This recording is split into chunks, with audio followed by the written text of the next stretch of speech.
any advice out there for the upcoming startups entering this industry? Please, if you could share your expertise. Certainly. See, AI ML, I think so it's the future. But having said that, for the upcoming entrepreneurs, those who are basically venturing into or intending to venture, what's the right path? One is you follow the success stories. So, somebody has created some successful model.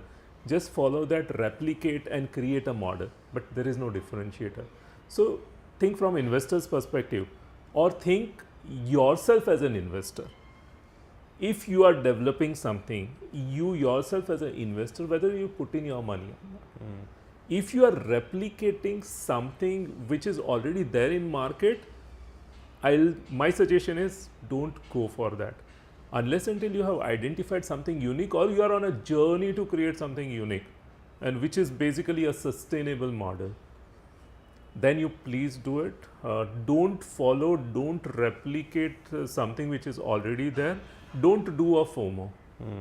It's more about unique because this is a technology. We are not talking about some product. This is a technology which is constantly evolving. So you have to better focus on the evolving of technology rather than following something which is already there. So I think so. This is probably my suggestion, my advice from the investor's perspective. It's basically follow the blue ocean strategy, right? Don't get into like a competitive market space if you're just going to bleed out and die.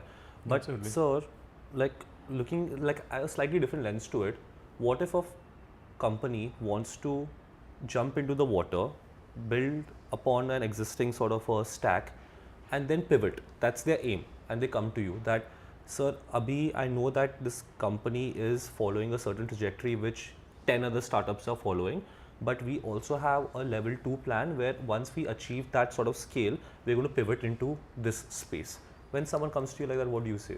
So, see, that is where our intuition or our understanding of the domain also is very much relevant.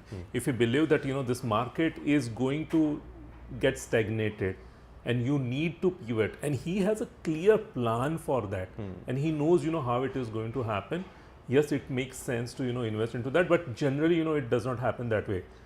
You try something, you understand, you either hit a wall and you try to pivot, or you are looking at something which is a failure or some new disruption, some new technology which is coming, which is prompting you to pivot. And I'll probably just share one example. Way back, we have invested in one startup which was on Aadhaar API. Now at that point of time it was very much relevant, so we were like gung-ho, we invested in that. Eventually 2 years down the line, the founder came to us and he said, now it's not going because the regulations have changed and I'm pivoting into something else. Now we actually understood from him and we decided to invest into what he is pivoting into. He did a phenomenal job. Okay. And we actually took a successful exit from that. So, it's more about you understanding, like a founder, even the investor needs to be, more, visionary. Yeah. They need to understand, what will be the repercussion or what will be the outcome of a founder when he is deciding to pivot. And I think so this is how it needs to be done. So it's a two-way process. I cannot just put it on founder and say that, okay, fine, you have to do it. It's from my perspective as an investor, I need to visualize, because I'm interacting with 1,000 people. I'm looking at 1,000 different things and something which is relevant for them. So now they are not pivoting, but if I believe they need to pivot because I have a sense of it, then I need to advise them.